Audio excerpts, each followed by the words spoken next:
உங்கள் எல்லாரையும் கர்த்தராகிய இயேசு கிறிஸ்துவின் நாமத்தினாலே வாழ்த்துகிறேன்.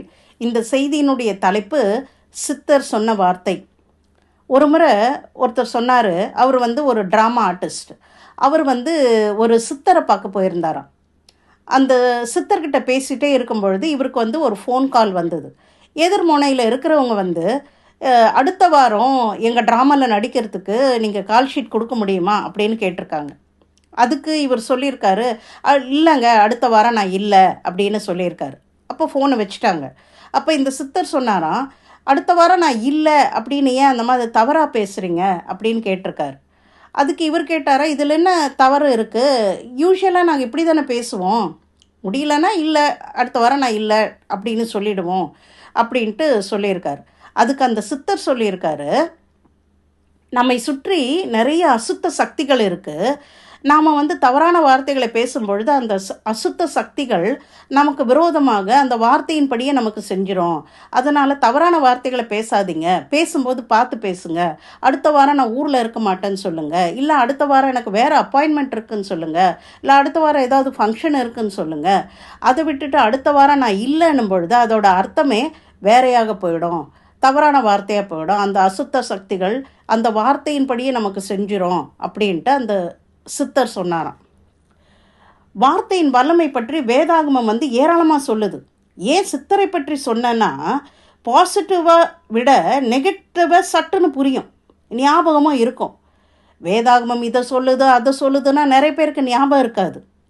ஆனால் இந்த சித்தரை பற்றி சொல்லும் பொழுது, இந்த நெகட்டிவான விஷயத்தை சொல்லும் பொழுது நமக்கு பாசிட்டிவ் நிறைய ஞாபகம் வரும். நான் ஏன் இந்த சித்தரை பற்றி சொல்கிறேன்னா, அந்த சித்தருக்கு தன்னை சுற்றி அசுத்த சக்திகள் இருக்கிறது அப்படின்றது நல்ல கண்ணுக்கு தெரியுது.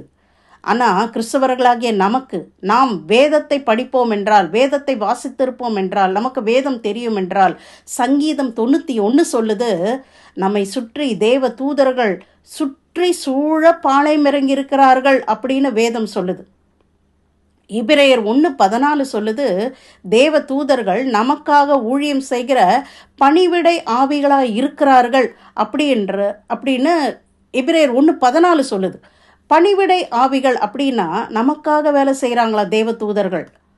அப்போது அசுத்த சக்திகள் நாம் பேசக்கூடிய தவறான வார்த்தைகளை எடுத்துக்கொண்டு நமக்கு விரோதமாக வேலை செய்ய முடியும் என்றால், தேவ தூதர்கள் பல மடங்கு பலமாய் நமக்காக தேவனுடைய வார்த்தைகளை கொண்டு நமக்காக ஊழியம் செய்கிறவர்களாக இருக்கிறாங்க.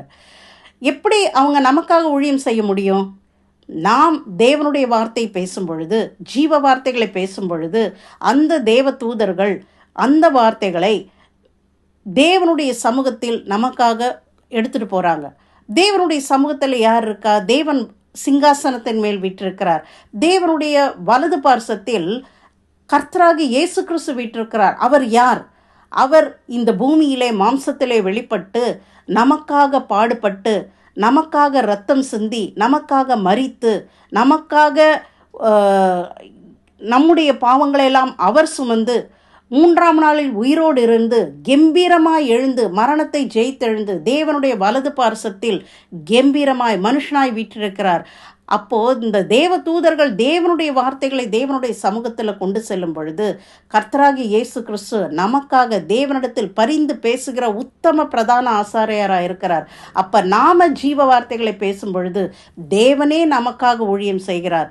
அப்போது நாம் நம் அந்த தேவனுடைய வார்த்தைகளை, அந்த ஜீவ வார்த்தைகளை நம் மீது, நம் வாழ்க்கை துணையின் மீது, நம் பிள்ளைகள் மீது, நம் பிள்ளைகளின் பிள்ளைகளின் மீது, நம் சகோதர சகோதரிகளின் மீது, நம் குடும்பத்தாரின் மீது, நம் தேசத்தின் மீது, நம் சுற்றுப்புறத்தாரின் மீது நாம் ஜீவ வார்த்தைகளை பேசுவோம் என்றால், இந்த தேவ தூதர்கள் அந்த வார்த்தைகளை எடுத்துக்கொண்டு தேவனுடைய சமூகத்துக்கு போகிறாங்க.